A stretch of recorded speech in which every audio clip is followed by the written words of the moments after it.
What's up, Internet? It's Boyd and Matt. And are we going to watch The Dark Knight? Sure. No, we're not. We're not again. Here's the carrot. Here's the carrot. So, I keep getting in the way. I'm sorry. I can't say anything. I mean, how long did it take me to put up the Garbage Pail Kids video? Right. We're built. It's anticipation is what we're doing. It's Yeah, called that's suspense. Yes. Watch an Alfred Hitchcock movie. You'll learn what Definitely not suspense is. lazy. No, it's not out of laziness. I haven't seen the Hitchcock movie in forever. Oh, Rear Window and North by Never Northwest. seen that one. I've seen North by Northwest. Okay, I actually we read. might have to do Rear Window if you haven't seen it. It's such a good I thought that was movie. the one with Superman in it. Super. No. They did a like a made-for-TV version with Christopher Reeves. Oh, did they? So like a big part of it was him in the wheelchair. Oh, okay. You know, Oh, okay. See, I didn't see that one. I saw the one with Jimmy Stewart. I think it was made for TV. I know he did. I know they did one with Probably. I Christopher don't know. Reeves. The definitive version of Rear Window is Disturbia. That won't with get Shia me. LaBeouf? That won't get me any hate on the internet. Oh, you're being sarcastic. Yes, Okay. yes, very much so. No, yeah, it's terrible. So we're watching something called Gentalmen Broncos. I picked this up at Big Lots like a couple of years ago. Okay. Back when I was doing the videos with another guy, I was like, "Hey, let's pick." Neither one of us had seen this. I was like, "Hey, this might be an interesting one to do." And I actually like in that time I saw like the last 10 minutes of this, Okay. but nothing else. But the trailer to me always kind of looked funny. I'm not a big Napoleon Dynamite guy. Oh, I should mention that it's done by the Napoleon Dynamite guy. I watched half of Napoleon Dynamite. I thought it was overrated. Like I didn't really get like what everyone was. I didn't going think it was crap for. bad, but I also didn't really think it was good. It seemed like a catchphrase movie, Kinda. and I don't know. For me, comedy needs more than just catchphrases. There's like setup and punchline. Well, he did a movie after Napoleon Dynamite called Nacho Libre with Jack Black. It was okay. I enjoyed it There were more some than funny Napoleon jokes. Dynamite. Yeah, I watched the whole thing. I watched the whole movie. Well, this movie's got one of the guys from Flight of the Conchords in it, so that's a plus. So that is a definite. That's a definite plus. I think the movie's about like a guy. He wants to be a writer, so he goes and like He has gets a writing George class. Lucas look about him. Yeah. Well, no, that's the writer. Like, Oh, okay. Well, the other guy, who I believe is the Flight of the Conchords guy, has a very this George. guy's Flight of the Conchords. He's got a George Lucas look about him, so Well- I imagine he'll be great. Well, if I remember the trailer, this guy goes to this guy's writing class. Okay. And then this guy steals his script and makes famous off of it. And then, and then it's like, you stole this from me. That's like, Okay. and shenanigans ensue or something. I don't know. But we're gonna try it. We're gonna see it. Okay. I know. I don't even remember this coming out. The way it felt to me was like the guy did Napoleon Dynamite. It was a Yeah. sleeper hit because of proto hipsters. Yeah. So the studio gave him Nacho Libre, which had Jack Black, who's kind of a huge actor. That flopped, I think. I think it flopped. So then, like, I don't know if he did anything else between that and this or since this. But The guy who was Napoleon Napoleon. He's been in a couple really bad movies. He was on. He did a lot of stuff. I mean, He was in Benchwarmers. That was pretty bad. and Blades of Glory was kind of funny. Blades of Glory was funny. He was in this romantic comedy. But the ghost something like what is? Like, No, this was the one where she tossed the coin in the wishing well, and then all these guys fell in love with her, and it was. Maybe that's what I'm thinking awful. of. I want to say it was I think called When in Rome. It's a terrible movie. I don't know. That is a terrible movie that has some really funny actors doing some pretty damn funny performances, but the rest of the movie was crap. It's like if the movie was about these few people, or if they gave I think Kristen Bell is her name, if they gave her something more fun to do, it would have been fine. But it's just boring. Alright, well. So, anything else you want to say before we get started? Gentlemen Broncos. They are Broncos. They are gentlemen. I assume. There better be some freaking horses and tuxedos in this. Right? Or I'm going to be severely disappointed. 0 out of 10. So, without let's find out. horses. We'll be back.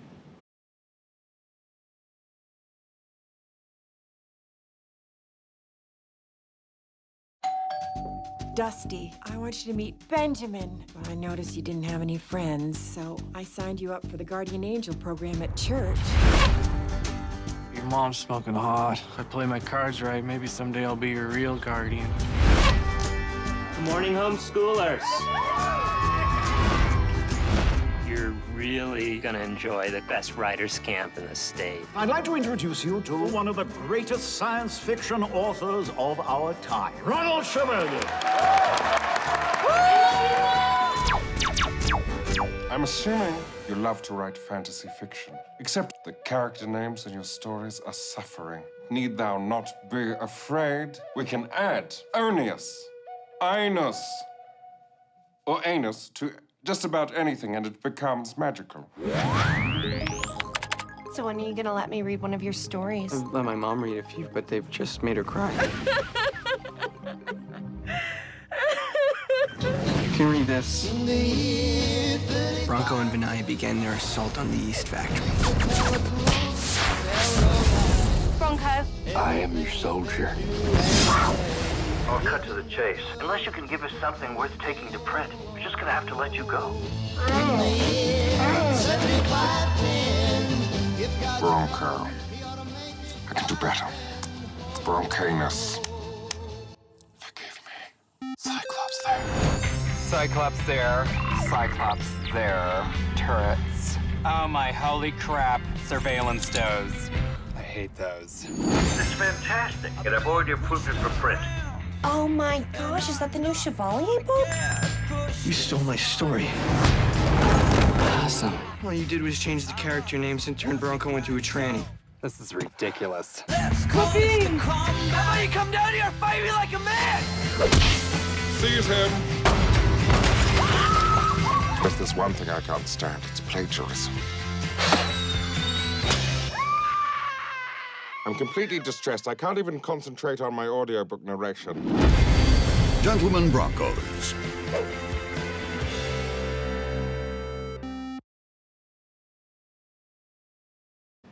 Gentlemen Broncos.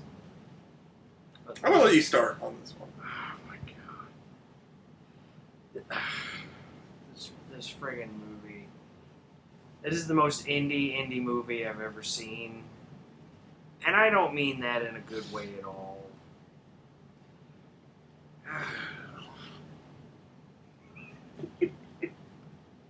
I don't even know where to start. It was crap. And not really interesting crap either. Like Garbage Pail Kids was also crap, but it was weird. But, well, I mean, this movie's weird too, but this movie's weird in like a we're trying to be weird way. Garbage Pail Kids was probably just too many cooks in the kitchen and they didn't know what they were doing weird. What did you think about this movie? I liked it. Yeah? I actually liked it. Here's the thing. We kind of, you know, we as we watched the movie, we talked about, you know, how quirky it is. It's quirky. It's got a visual style, and I honestly didn't get the feeling from the movie that the guy was trying to be weird and quirky for weird and quirky's sake. Yeah. His movies, to me, this included, and his other two that I've seen, they remind me of Wes Anderson.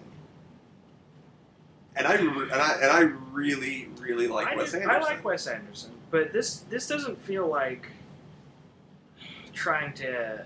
This doesn't feel like sort of an homage. This if it's Wes Andersonian, it feels like somebody's trying to emulate without understanding why Wes Anderson does the thing he does. Wes Anderson's movies are just visually striking. He does these really interesting shot compositions and scene blocking and cinematography. The shots in this movie were mostly just flat oneers into like one person in center frame or two people in center frame. It's just shot-wise, it was really dull. But as far as the weirdness is concerned, it's just everything was just a little too weird. Like they live in a house, but it's like a weird. It was a very polygonally shaped house. His mom makes weird clothing. He writes weird sci-fi stories. Now, nobody really acts like a human person. Would you say though that the dullness of the normal shots were done to juxtapose? How do you pronounce it? Juxtapose. I feel like there was more syllables. More. That's an awkward word. That always feels like it has more syllables. Juxtapose. Yeah. I have been drinking. Juxtaposition is the juxtaposition. One The weird other scenes, the ones where they're like showing details from the book, because the movie will jump from just the standard movie and the characters interacting to visual interpretations of the book the main character wrote. Those shots were pretty flat and boring too. They changed it up by having like the camera at an angle. It's not a complete person in the middle, front and center. It was slightly tilted this way, but no. Well, and you know what would have helped a lot if the world was incredibly flat and boring. Lose the weird clothes, lose the everybody the nobody acting like a normal person. Make the world mundane as hell. That is, I mean, it's hard to compare this to his last one or the other one I've seen, Nacho Libre, just because that one took place in Mexico. Yeah, it is a rough comparison. But if you compare it to Napoleon Dynamite, there's a lot of similarities. There really are. I mean, did you like Napoleon Dynamite? Not really. I'm not a big fan of that one either. Maybe if it hadn't been like overhyped and like everyone was like, this is. This felt even less coherent than Napoleon Dynamite, though. Because in Napoleon Dynamite, they still didn't act like people, but I believed that in this particular world... There was a story in this one, though. There was no real story in Napoleon Dynamite. This is true. This is true. What was the story of Napoleon Dynamite? Like, he dances at the end? I don't think that had a story. That was quirky for being quirky. So yeah. That one was just... I don't know. But, I mean, the story being told here is about this put-upon kid who wrote a crappy sci-fi story, and his favorite author rips it off, and then this indie movie studio makes a crap movie version of it that changes everything. And he's so put upon, but he gets his in the end, and they immediately remove the like at the end when he when he gets the evidence that that his was all published the plagiarized first. books. Yeah, they're all pushed off the shelf, and his are immediately put back up because that's how that works. It's a movie. I know, but did you want the movie to be longer and go through the legal battles? No.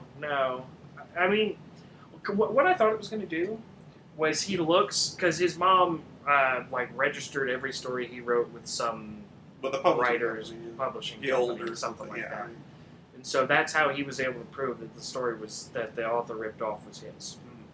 And that's fine. I thought the final shot of the movie was going to be, and I would have actually liked it if it ended that way, where he looks down because he opens up the copy his mom gave him the bound edition, and he opens it up, sees the publishing date. And I thought he was going to look up, smile, and that's the last frame. That's the last shot. And that would have been a nice little ending, because we know what's going to happen. Mm-hmm. But I didn't mind it. I liked it. The ending. Like, I like seeing the villain get his comeuppance. Yeah. The shaky voice when he gets the phone call. Or maybe that as the last shot of the movie. That'd have been funny. But what if the last shot has been them taking the books down and then putting the new one? New book's up. Wasn't that it? No, the last bit was the friggin' fashion show with all the weird clothes. This movie was... You know what? Sam Rockwell looked like he was having a ball. He was in the sci-fi book portions. Both versions of it, because there's two versions of the sci-fi story. There's the actual book that the kid is writing, and then the plagiarized version. Sam Rockwell looks like he is having the time of his life in both. And, Sam Rockwell is always enjoyable no matter what he's in. Even if the movie's really, really bad. Like that Charlie's Angels movie. Oh, I never watched those. It's horrible, but Sam Rockwell's having a good time. So Sam Rockwell's enjoyable. Jennifer Coolidge is enjoyable. She actually makes a lot of the jokes work. Like at the beginning when she's showing her designs to her son. Oh yeah, she's they're weird. And they're weird, and just as far as like her design logic is completely screwed up. She says, "I made the hem longer down here, which draws attention to the eyes." Which is not how visual design works. So that was funny. Take note of this, Man of Steel. Oh, yes. That's actually a very simple concept. Visual design, and you know this, you're an artist. When you're drawing the eye towards something, you're using the lines to draw the eye to that point. But that was a funny joke. That really was a funny joke. The popcorn balls was kind of funny as well. It's just the popcorn gag itself was pretty funny. His mother was eating was like she makes these like popcorn balls and these popcorn like there was what was it, pirate ship? Was that what that was? I couldn't even tell. And then there was like a popcorn car. But the thing is they weren't just like loosely held together popcorn like a regular popcorn ball. She looks like an ice pick. She's like bashing an ice pick into this. And then she put it in a bowl and poured milk on it. I was like, that was great. And the popcorn car, and this is like hard as a rock stuff. I don't know what she used to adhere to the popcorn. I feel like an industrial strength glue, which is why she thinks any of the clothing she makes looks good. I want to talk about Tabitha and the weird dude, and not Pedro. Please, let's talk about Tabitha and not Pedro. He does this. I can't contort my mouth like he does, but it's like his lips go away. No, they were like double the size of normal lips. Yeah, but he's showing so much teeth. It's like that Cenobite in Hellraiser with the Chatterbox. Yeah, you see all of his teeth. But can we just do the rest of the review like this? Well, it's hard to talk. But yeah, he did that face. The entire movie, we have no clue why. But anyway, talk about Tabitha real quick. Tabitha was a weird part of this movie to me, like, because I could never understand, like, I couldn't get what her motivation was, like the character. As I know, she didn't have any. I couldn't get a beat on her. Like, she first shows up and she's like, "Can I borrow money for tampons?" Mm-hmm. And he gives her like all the money he has while he's on this like retreat trip. And she shows back up with her and not Pedro. It's the actor who played Pedro in Napoleon Dynamite. I can't think of his name in this now. I would look it up, but I don't. LeBon or something. LeBoy. I don't care. But they show back up and they spend all the money on like snacks and food. Yeah. So you're like, oh man, what a bitch. Yeah. But then like she like reads the story and she's like telling him it's really good and like, okay, well maybe she's not this horrid person. But then she shows up at his job and is clearly looking down her nose at him. Was she? I didn't really. I got the impression that she and I think Lonnie was. Lonnie, yes, Lonnie, that was it. They were showing up to basically, let's laugh at him while he's at his job. But then like silly outfit. She wants to make. They want to make a movie out of his script, and they do it. But she then convinces the kid to sell his script to this to Lonnie for $500, which was on an orange check that didn't even look. It was on an orange check that didn't look like a real check, and it was post dated for the next year. So he gets ripped off again. The entire movie is people ripping off this kid. I'm wondering if there's like an author insert quality to this character. But I haven't heard of anybody ripping off the Napoleon Dynamite guy. I don't know. But then, like, at the end of the movie, she like wants to be his girlfriend or something for like no reason at all. He was in some half-assed trailer before because they premiered the terrible version of Yeast Lords, which is the name of his book, or excuse me, novella. So they were in a crappy trailer before that movie. She's like, we had great chemistry on screen. Were they even on screen together in that trailer? I think they were in like a shot together. But anyway, and he vomits because the movie's crap. Yeah, let's talk about the gross parts of this movie. Like, it wasn't a gross out movie, but he vomits, which, okay, I mean, sure, okay, he vomits. Then she kisses him. And there's a sloppy sound effect. Oh, They have a sloppy kiss. But he hasn't wiped his mouth, and I think she swallowed some of it. Yeah, or something. there was a gulp sound effect. Do you remember when the snake? And then there was a snake, on the guy. what was his name? The Guardian Angel. He's like a big brother type character, Dennis or something. And he looks like if you took Jeff Foxworthy and turned the redneck even higher. Gave him really long blonde hair for no reason. But it didn't look like he'd been washed in a while. Yeah. Big. Well, I mean, that's part of the thing where everything's just a little too weird. He looks just a little too weird. I'm going to say it again, nothing weird. Looked any weirder than Napoleon Dynamite or really a Wes Anderson movie. Well, Wes Anderson writes characters that act like people.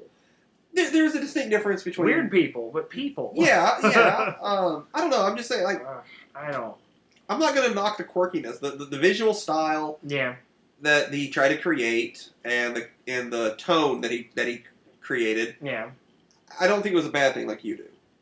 It just didn't work for me. It didn't work for you. It worked for me. It's fine. I mean, that's really all it is. Now, you say it didn't work for you, though, but do you think it's bad? I do. Okay. Because it just didn't communicate to me that it was anything more than being weird for its own sake. I didn't get. That's what I wanted to try and ascertain, because I can see a bad movie. I like Gods of Egypt. I love that movie. It was a bad movie. I actually want to see that because it looks gloriously awful. Oh, it's so much fun. So much fun. That was my I, Frankenstein of this year. I haven't seen I, Frankenstein, but it looks so fun. good. It looked fun. It's so good. But there's a character in it called the Goblin Queen. No, Gargoyle Queen. I watched Labyrinth earlier today. Oh, okay. The Gargoyle Queen? There's a Gargoyle Queen. And everyone refers to her as the girl. I must go see the Gargoyle Queen. Oh god! And the only way they could have had this character and call her the Gargoyle Queen and have it not be silly was if she had been a Muppet. And I've been saying that, and I'm not just saying that because I watched Labyrinth earlier today. Oh my gosh, that'd be awesome! So much fun. I love that movie so much. But anyway, let's talk about a less interesting movie. Gentalmen, Broncos. The Concord guy was fun. He was a shit author, and he was supposed to be. The main character was supposed to be talented and good, but I didn't get that. Whatever. But the Concord guy, he was kind of an interesting character. You actually got his motivations. They actually did a pretty good job of establishing what was driving him. Yeah, money and... He was still an asshole. Yeah. But we had a basis for his assholiness. I like that term because it sounds like holiness, like your holiness. Let's talk. Okay, actually, I wanted to. This is actually something I wanted to talk about. So, if I remember correctly, back from when Napoleon Dynamite came out, the director and creator of these movies is a Mormon. Okay, and that's why like a big one, and that's why you don't see. There's no cussing. There isn't a lot of foul language in these films. I think like butthole was the worst one I heard in this one. Yeah, there wasn't a lot of language. And I want to say there was some language in his book. I mean, he says the kid says there's foul language all over his book. We don't get a lot of demonstration of that, but I think Sam Rockwell said shit. Something like that, yeah. Oh shit. Something like that. It's a dough. What was it? I wish I could have been there on set when the 2 days they had Sam Rockwell. Oh god. I don't know, man. I enjoyed it. It was weird and quirky. I don't think it's one I'm going to like come back to and be like, hey, I think I'd really like to watch Gentalmen Broncos again. Right. But I didn't hate it. I enjoyed myself. I enjoyed the quirkiness, and I'm going to stick with it. I don't feel like. I just feel like this was his style. I don't feel like he was doing anything purposely. Like I don't think like, man, what this looks cool, but I think we need to put the main character in a weird dress. Let's do that. I think it was just the the way weird he wrote clothing it. was weird, but kind of everybody dressed a little weird in this. It's supposed to take place in the now-ish time. Well, they mentioned email. Like Concord guy has a Bluetooth. Yeah. Bluetooth. Bluetooth headset. And They talk about they're talking about emailing. Eros. A lot of this movie, though, looks like it could easily take place in the 70s. So did Napoleon Dynamite. That's true. And That's true. Nacho Libre. That doesn't seem to be like his style, like a very modern day 70s movie or something. Like maybe. I don't know. I don't know. It's just or like just bumfuck nowhere. Yeah. I don't know. If you like a weird, quirky movie, I would suggest checking it out. If you liked his other films, you'd probably enjoy this one. You know what? If you want a weird, quirky movie, watch Turbo Kid. Turbo Kid's great. That's a great... We talked about Turbo Kid. I know. Though. Like, you just... I know. If you haven't watched Turbo Kid, don't watch this. Watch Turbo Kid. I suggest you watch this. I think this is the first one we've ever actually, like, disagreed on that we've watched. We're like, building up to the Dark Knight. Oh man, I'll tell you the truth. I am not looking forward to it just because I don't like the movie. But at the same time, I'm looking forward to the argument, and I know you're not, which makes me look forward to it even more because I'm an asshole. Yeah. I don't know. I do love that movie though. We'll get to it. We'll get there at some point. I mean, that might be a thing where we have to meet like at 5, because I usually get here like 7 or 8, and then the prospect of watching a 2.5 hour movie. I usually get off work at 5 though. That's the problem. Man. One weekend when I'm off, we'll have to do that. Yeah, but I didn't enjoy this movie at all. I mean, nature of the job, man. Sometimes you got. I said at all, but there were some jokes that I laughed at, mostly delivered by Jennifer Coolidge and Sam Rockwell. Like him sewing his balls back in, that was pretty great. That was my extra one. If you have wound your way through the annals of quirky indie flicks, give this one a look. But there's 1.5 billion quirky indie movies that you could probably be watching instead. Was it better than Man of Steel? I haven't seen Man of Steel, so I couldn't tell you. You've never seen Man of Steel? Never seen Man of Steel. Oh, God, well, don't. Just don't. It was better than Man of Steel. It's not better than Superman Returns. No. I like Superman Returns too. I like Brandon Ruth. He's a cool cat. I mean, now he plays DC Iron Man. I mean, the Atom. He's actually really good in that role. I love him. I'm not watching it. He's the bright spot that Arrow desperately needed at the time. I've heard that. I've heard Arrow's gotten just bad. I haven't seen anything beyond season 3. I think 3 is where Netflix is. Haven't watched any of it. Not going to. I'm still pissed. So. Well, all right. That's that. I don't have anything else to say about this movie. Nah, I'm done. I enjoyed it. That's all I can say. I enjoyed it. I did.